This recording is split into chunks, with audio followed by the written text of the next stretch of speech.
everybody. I'm Kelly Russell.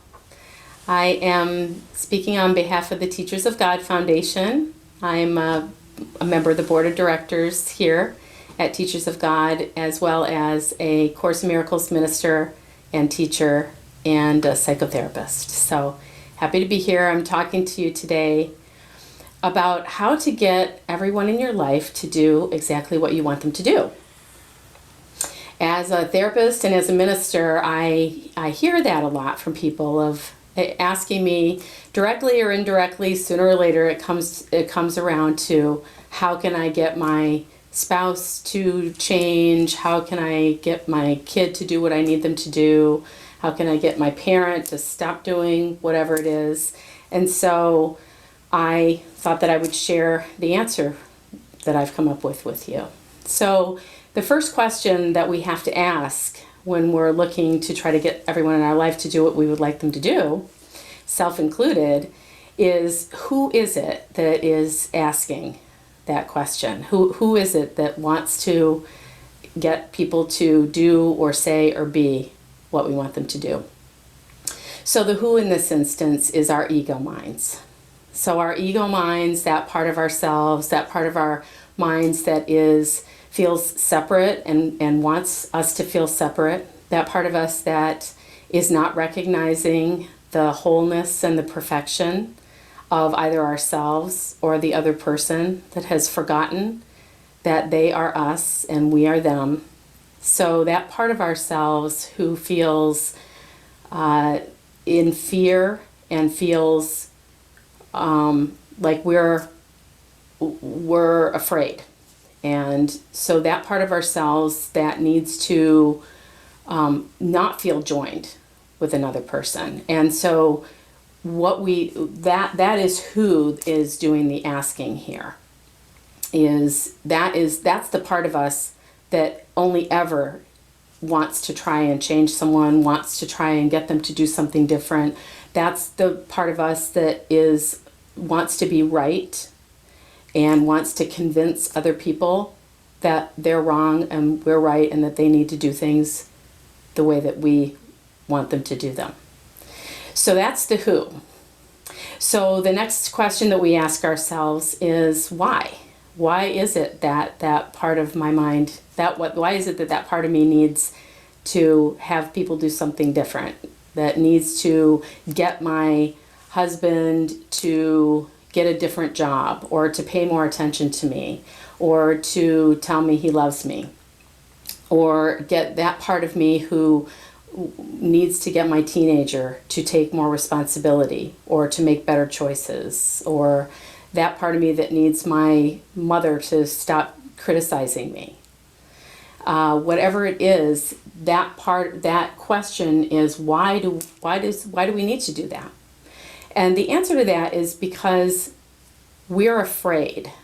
That part of our minds, our ego minds, lives in fear of the consequences of what's going to happen if we don't get people to do things the way that we want them to. What's going to happen if we can't control the situation? And what's going to happen if we just allow people to be who they are and to do what they're going to do? And the real fear here is that all hell's going to break loose and the wheels are going to come off the bus and life is going to be terrible, that I'm going to be miserable, I'm not going to be happy. And so that is the why that motivates us to try and get people to do what we want them to do, instead of just allowing them to be who they are and trusting that who they are is just fine and just perfect. And so then the how. So then, well, how do we go about getting people to do what we want them to do? That's the real secret. This is the part that I want to bottle and sell for millions of dollars. The how is that you just stop. That you stop trying to get people to do what you want them to do. That you, as soon as you can connect with the conscious feeling that you are trying to get somebody to change, that you're trying to talk them into your way of thinking, you're trying to get them to see that they're wrong, that you're trying to get them to see your way of doing things, or that you're trying to make them feel like they need to be punished, or that they're going to have consequences, or whatever it is, as soon as you can become conscious of it, and sometimes that takes a long time before you can actually see it and realize what you're doing. But the minute that you're able to be sane enough to get to that place where you say, oh wait, what am I doing here? I'm trying to talk them into something. I'm trying to get them to change. I'm trying to get them to admit that they're wrong, or see that I'm right, or get on board with my way of doing things. You just stop. You just stop yourself and say, there's got to be a better way here.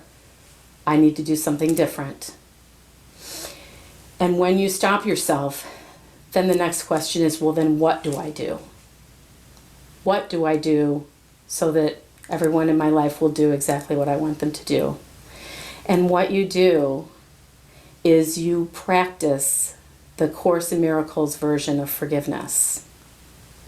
The Course in Miracles version of forgiveness goes something like, I realize that I have been wrong because I am judging.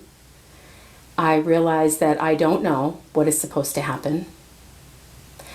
I forgive you for what you have not done, because in the Course in Miracles, we are the other person and the other person is us, and that we are dreaming an illusory world here. And so anything that we can contrive of in our minds that our brother has done to us is illusory. It's not real. It's happening in a dream.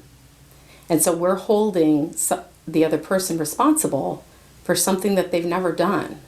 It's like holding somebody responsible for something that they did in a dream that you had last night when you were sleeping. And so we say, you are spirit, pure and whole and innocent.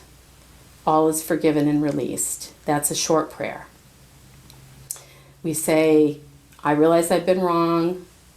I forgive you for what you never did. I forgive myself for dreaming this illusion that my ego mind made up. And I forgive myself for dreaming it, and I release the whole situation to Holy Spirit to be healed.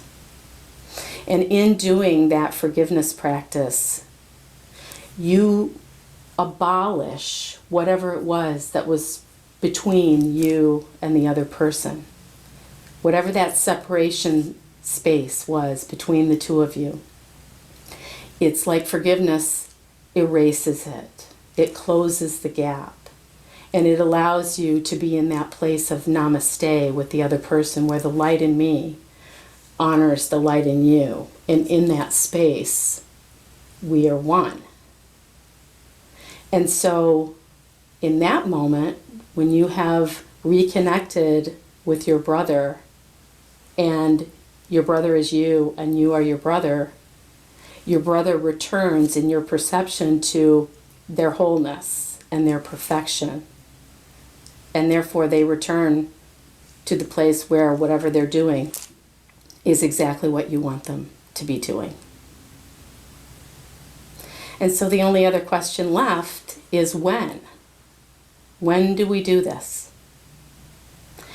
When we do it is in the only moment we ever have. The only time there ever is, which is right now.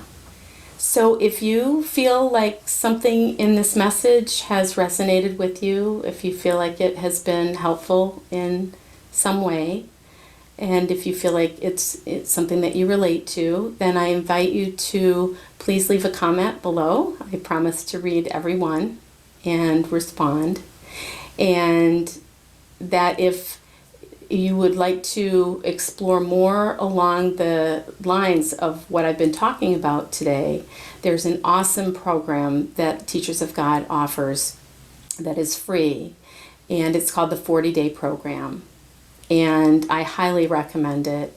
And you can go right on the Teachers of God website at teachersofgod.org and sign up for it at any time and begin it. And it is a life changer. So thank you. Namaste.